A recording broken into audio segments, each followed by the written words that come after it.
بسم اللہ الرحمن الرحیم۔ شاہ شمس تبریز رحمۃ اللہ علیہ مولانا جلال الدین رومی رحمۃ اللہ علیہ کے پیر و مرشد تھے۔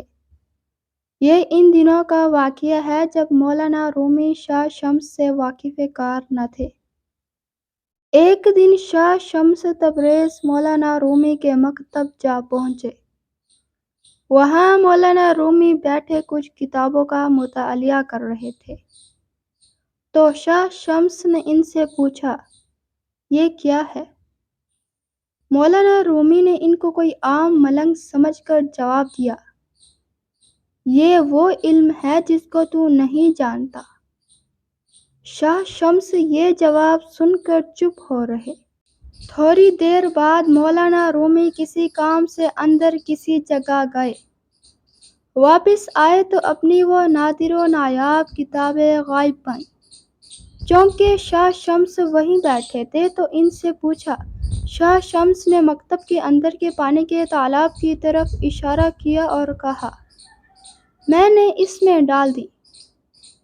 یہ سن کر مولانا رومی حیران و پریشان رہ گئے، جیسے کاٹو تو بدن میں لہو نہیں۔ اتنی قیمتی کتابوں کے ضائع ہونے کا احساس انہیں مارے جا رہا تھا۔ تب کتابیں کچی سیاہی سے ہاتھ سے لکھی جاتی تھی، پانی میں ڈالنے سے ان کی سب سیاہی دھل جاتی تھی۔ شاہ شمس سے دکھ زدہ لہجے میں بولے، میرے اتنے قیمتی نسخے ضائع کر دیے۔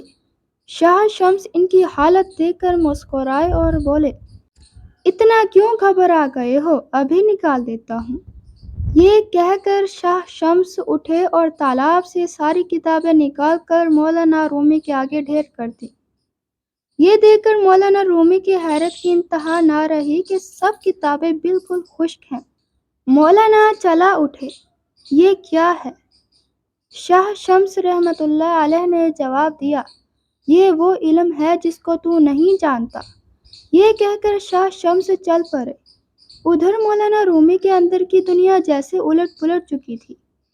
اپنی دستار پھینک کر شاہ شمس تبریز کے پیچھے بھاگے اور جا کر ان کے پاؤں میں گر پڑے کہ خدا کے لیے مجھے معاف کر دیں اور مجھے اپنے قدموں میں جگہ دیجیے۔ شاہ شمس نے انہیں اٹھا کے سینے سے لگایا اور کہا، میں تو خود ایک عرصے سے تیری تلاش میں تھا۔ ویڈیو اچھی لگی ہو تو اسے دوسروں کے ساتھ شیئر کر دیں۔ مزید اسلامی ویڈیوز کے لیے میرے چینل کو سبسکرائب کر دیں۔ ملتے ہیں نیکسٹ ویڈیو کے ساتھ، تب تک کے لیے اللہ حافظ۔